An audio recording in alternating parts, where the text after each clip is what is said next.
Woke Supremacy News. Gingrich asking him to voluntarily testify before the committee. Their letter to Gingrich is full of new allegations about what the White House was planning both before and after the Capitol attack. The committee claims that after the election, Gingrich was involved in the creation of TV ads promoting the false claim that the election was stolen. They say he urged the Trump team to promote the false election fraud claims that centered around election workers Ruby Freeman and Shay Moss, who both testified to the committee about the harassment they faced as a result of those lies. The letter also alleges that the former House Speaker was involved in the fake electors scandal, the one that's being currently investigated by both the committee and the Justice Department. After laying all of that out, the committee writes to Gingrich, quote, accordingly, you appear to have been involved with President Trump's efforts to stop the certification of the election results, even after the attack on the Capitol. The shocking revelations out of Mar-a-Lago may have pushed the January 6th investigations out of the headlines for a while. But as President Biden laid out tonight, the ongoing threat to democracy is still one of the fundamental challenges of our time. And the investigation into January 6th may be the country's best shot at holding accountable those men and women who threaten one of the country's most basic freedoms. Joining us now is Congressman Jamie Raskin, Democrat from Maryland and member of the January 6th committee. Congressman Raskin, thank you so much for joining us tonight. Because there is fairly big breaking news this evening about your request to speak to former Speaker Newt Gingrich, one of the president's casual advisors, if you will. Can you tell us a little bit more about the specific actions undertaken by Mr. Gingrich that have piqued the committee's interest? Well, you know, we've spoken, obviously, to more than 1,000 witnesses at this point, and we're interested in talking to anybody who can shed some light on why this dangerous assault on American democratic institutions took place, how exactly it took place, and then what are we going to need to do to fortify ourselves against coups, insurrections, political violence, attempts to manipulate the nooks and crannies of the Electoral College in order to entrench minority rule and to get losers propelled to the presidency. So I think that Newt Gingrich, speaking as one member, to my mind, was involved in that process and used whatever knowledge he has to try to promote an absolutely insidious and indefensible interpretation of the Constitution. But we'll see. I mean, you know, this is why we ask people to come in. People tell us things. We get certain kinds of indications. We want people to testify themselves. And most people have done that without lying and coming forward and telling what they know. There are other people who have tried to battle us, who have invoked phony privileges and tried to elude the process. But the truth is being known, and for every person who tries to lie and cover up the truth, there are another 5 people who come forward to tell us exactly what happened. It felt like a speech for history, right? This was a moment when you have a president speaking to a country that's in crisis, that could be at a breaking point.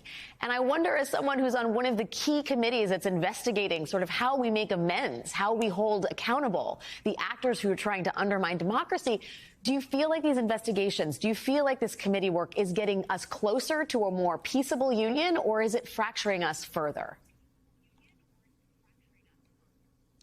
No, it's definitely unifying the country around the Constitution, around the rule of law, and around basic democratic values. And I think that may have something to do with President Biden's speech, the fact that we've focused everybody's attention on the fact that we've got the MAGA-dominated Republican Party positioned outside of the constitutional order.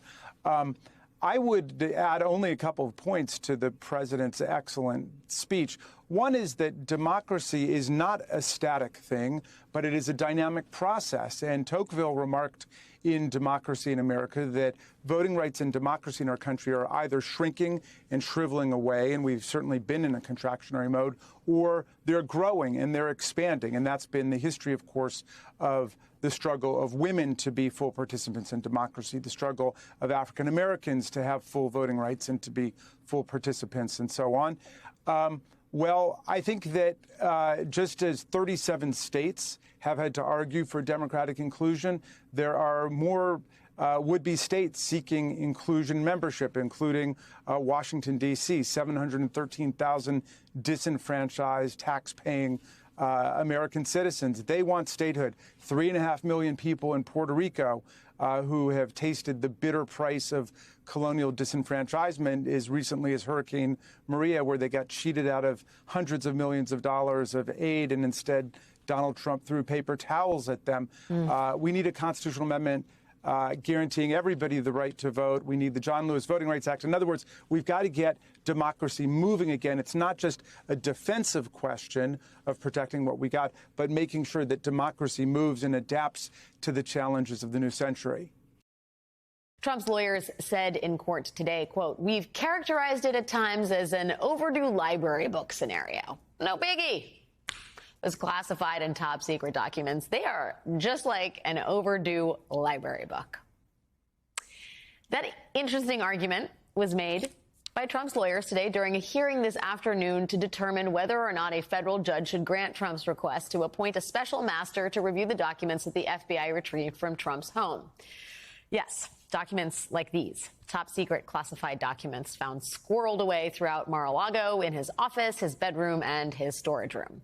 The Trump-appointed judge did not issue a ruling from the bench as to whether or not she would appoint a special master per Trump's request, but she did say she would unseal a more detailed inventory of the documents taken from Mar-a-Lago.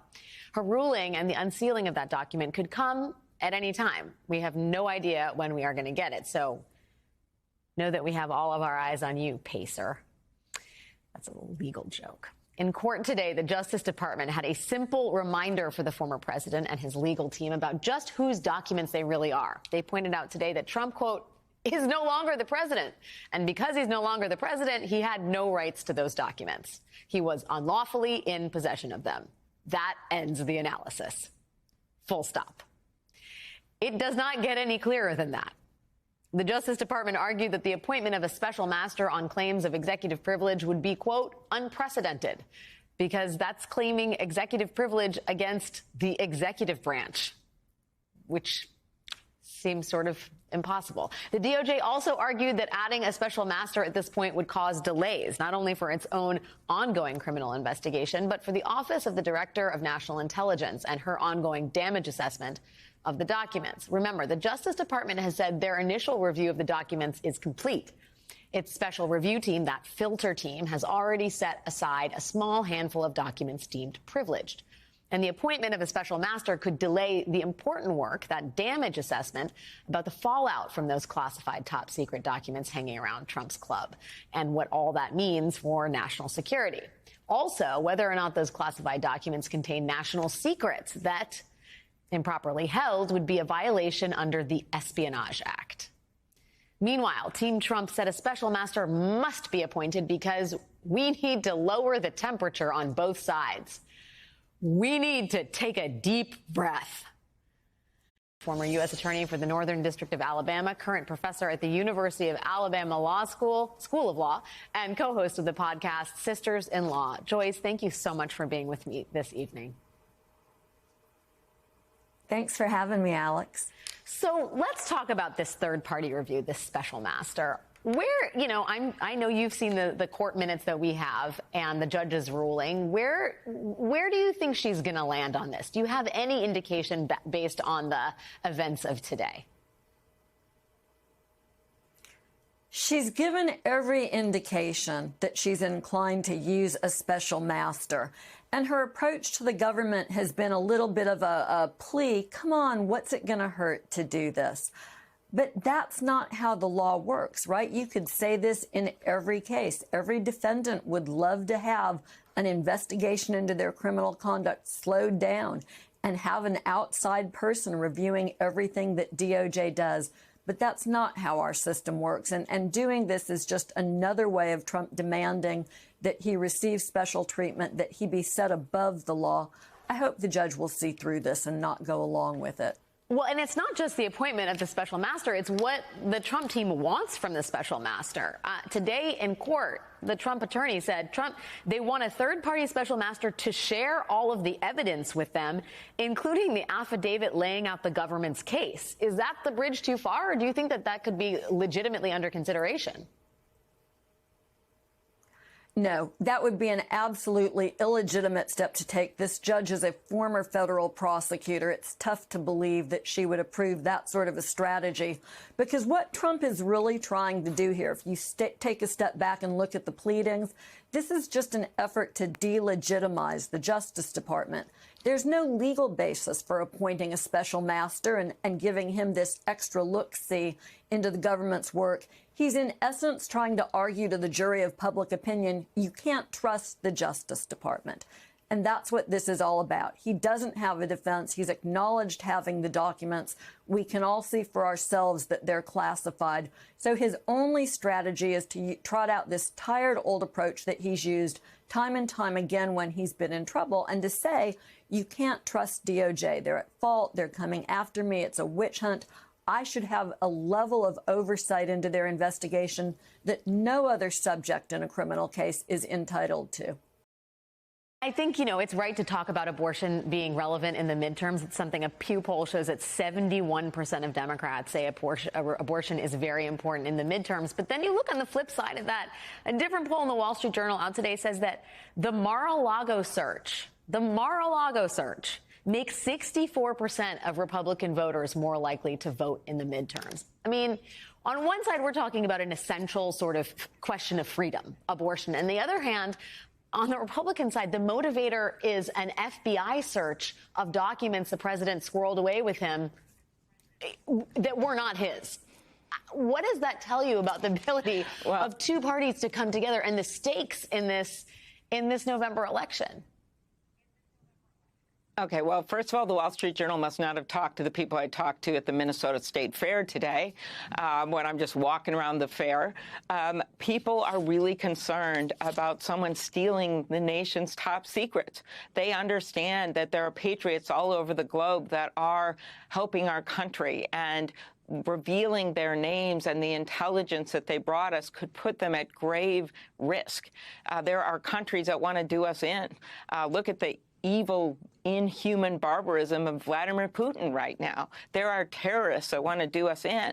And for the president the former president to have taken those documents and stored them away in his desk, as we just found out after saying he'd given them all back through his lawyers, and you've got a place where they're literally renting out croquet sets and golf carts and putting the nation's top secrets in that situation, I think is absolutely outrageous. And that's why the Justice Department is looking into this. So when you look at it in terms of national security, there are a whole lot of moderate Republicans and independents that are on the side of national security, on the side of the FBI, and that's the case we have to make. In Alaska, State Senator Don Young, a Republican, apparently has won a narrow victory in yesterday's election for Alaska's only seat in the U.S. Congress. In 1973, Republican Don Young ran for and won Alaska's only congressional seat in a special election. That same year, Mary Peltola, the Democrat who would one day replace him, she was born. She would also go on to win Alaska's lone House seat through a special election.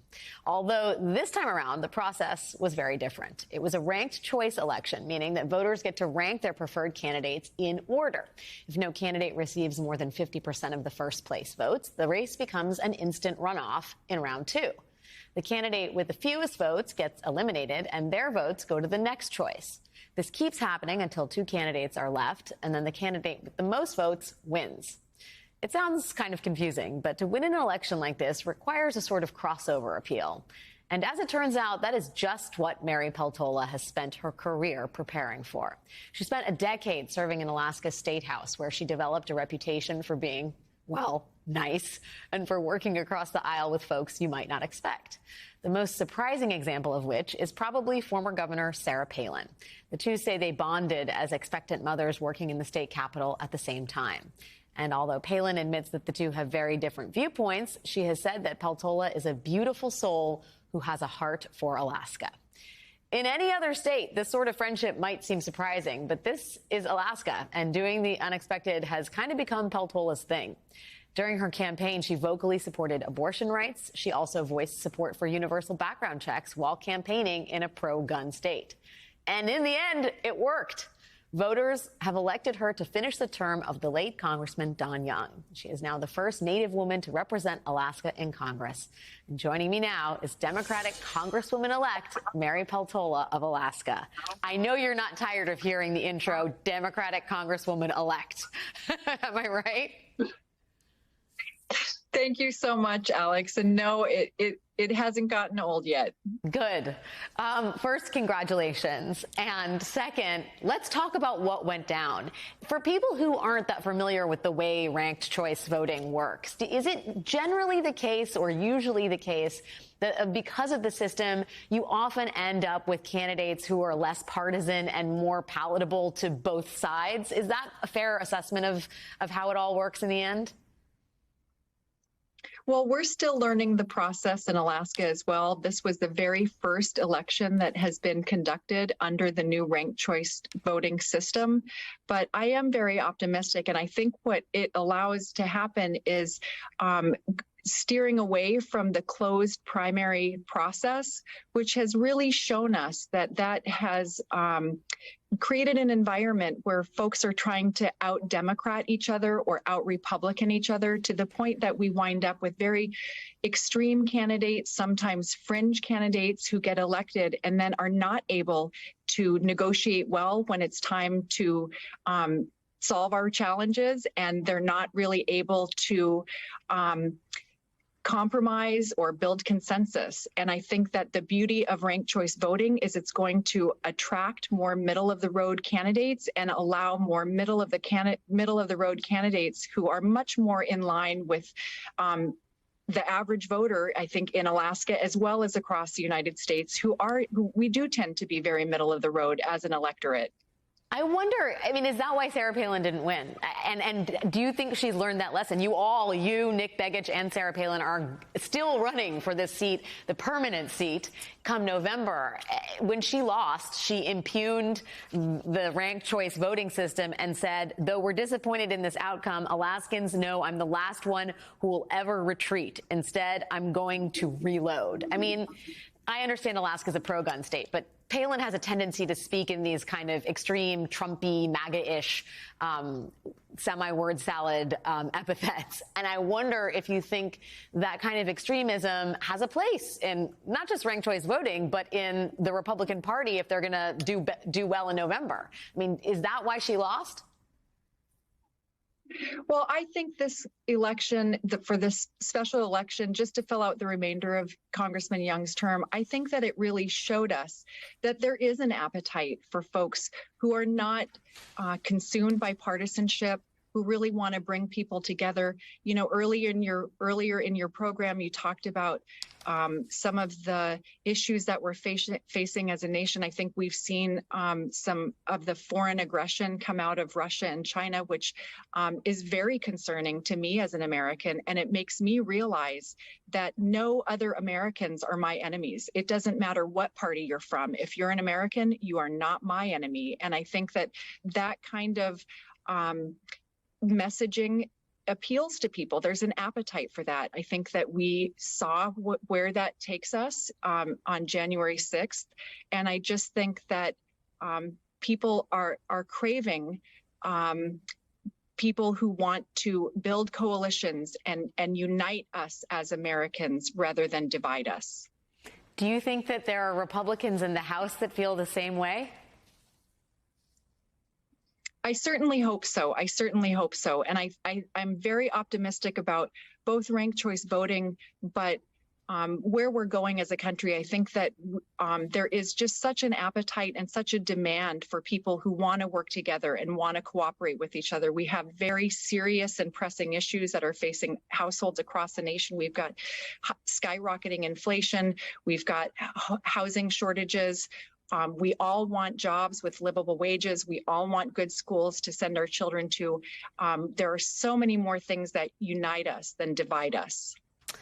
Democratic Congresswoman-elect, I'll say it again, Democratic Congresswoman-elect Mary Peltola of Alaska, the first Native person to represent the state. It's about damn time. Thank you for your time. Congratulations.